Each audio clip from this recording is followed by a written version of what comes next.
Bonjour et bienvenue sur la chaîne des Fous de Normandie. Aujourd'hui, on va s'intéresser à un sujet qui traîne en psychiatrie depuis très longtemps.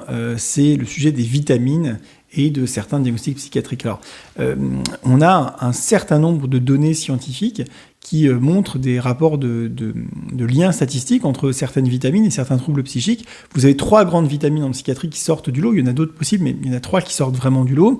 Vous avez la vitamine D.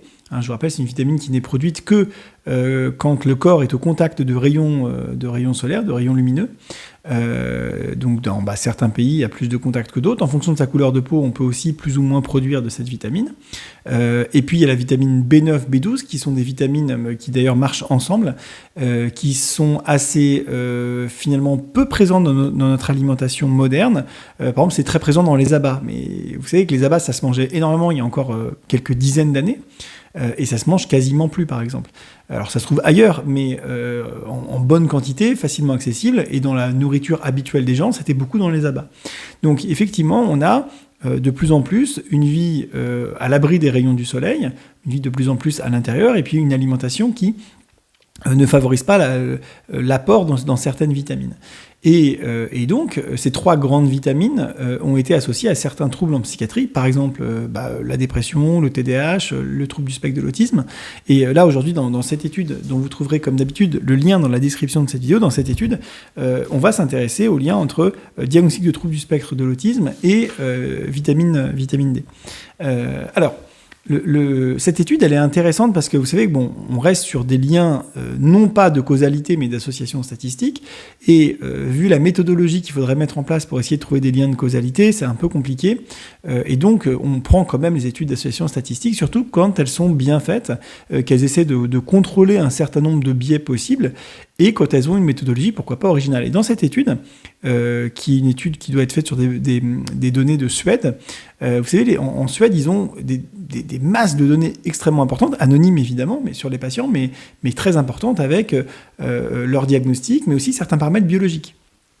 Et dans cette étude, ils ont récupéré un certain nombre de personnes avec la maman, le bébé.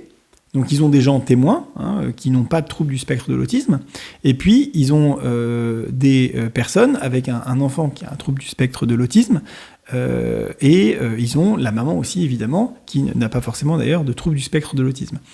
Et sur ces personnes-là, sur ces binômes un peu maman-bébé, ils ont les informations de la concentration en vitamine D au moment de la grossesse et au moment de la naissance du bébé. Donc, quelle est la concentration en vitamine D vraiment en néonatal, dès la naissance.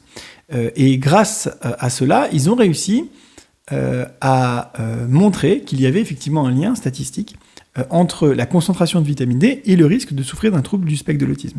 Ils ont notamment réussi à montrer qu'il y avait 1,58 fois plus de risque de souffrir pour l'enfant d'un trouble du spectre de l'autisme quand l'enfant avait un taux de vitamine D néonatal faible versus les enfants qui n'avaient pas un taux néonatal faible de vitamine D.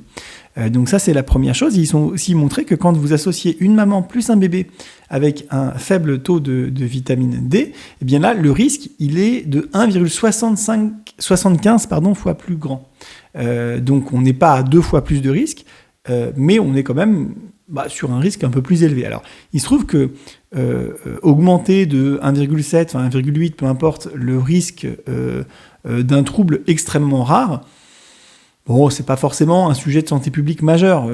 Si une chose arrive une fois sur 1 milliard de personnes et qu'on passe à 2, ou même à 10, même si on augmente de 10 fois le risque, c'est pas bien, je vous dis, c'est terrible pour les personnes que ça touche, on est d'accord. Enfin 10 par milliard, ok. Là, le problème, c'est qu'on augmente de 1,75 le risque d'un trouble qui est de plus en plus fréquent. En tout cas, de plus en plus diagnostiqué. Donc, c'est pas négligeable et ça commence à pouvoir être éventuellement un enjeu de santé publique. C'est-à-dire qu'on peut commencer à se dire, même si on n'a pas de lien de causalité, même si on peut pas prouver en tout cas à l'heure actuelle, que supplémenter en vitamine D, si D'ailleurs, il y a eu des liens statistiques, mais on ne peut pas prouver la causalité qu'une supplémentation en vitamine D permet de diminuer le risque de troubles du spectre de l'autisme chez l'enfant, même si on ne peut pas prouver la causalité. Est-ce que ça ne vaut pas le coup d'essayer de se poser la question, d'abord peut-être de faire des études pour essayer de trouver une causalité, mais peut-être aussi de supplémenter un peu systématiquement en vitamine D. Alors, c'est fait de manière très large dans plein de pays, mais est-ce que c'est fait de manière systématique? Pas forcément. Est-ce que c'est fait partout dans le monde? Pas forcément, etc. Donc vous voyez que des études comme ça d'associations statistiques qui peuvent paraître un peu faibles, quand on est sur des enjeux de santé publique aussi importants, de troubles aussi handicapants dans la vie des gens et aussi fréquents, ça vaut peut-être le coup de se poser des questions, quoi. Voilà. Donc, ne pas négliger l'importance de la vitamine D, notamment chez les tout-petits. Ne pas négliger aussi la vitamine D éventuellement chez les femmes enceintes. J'ai fait des vidéos sur des études qui montrent l'intérêt des vitamines chez les femmes enceintes et sur la diminution du risque de certains troubles, notamment TDAH et troubles du spectre de l'autisme, quand les femmes enceintes bénéficient d'un traitement par vitamine. Mais voilà, ce n'est pas des études, encore une fois, de causalité, c'est des associations statistiques. En tout cas, il y a de plus en plus de données là-dessus. Et il faut vraiment se poser la question d'une supplémentation systématique. Le rapport bénéfice-risque, il est quand même très en faveur du bénéfice, c'est-à-dire qu'il existe évidemment un risque d'être en surdosage de certaines vitamines, mais enfin, il est extrêmement rare, extrêmement faible par rapport aux bénéfices qui pourraient être quand même assez importants, notamment, par exemple, sur le trouble du spectre de l'autisme, qui est fréquent et qui est quand même un trouble handicapant.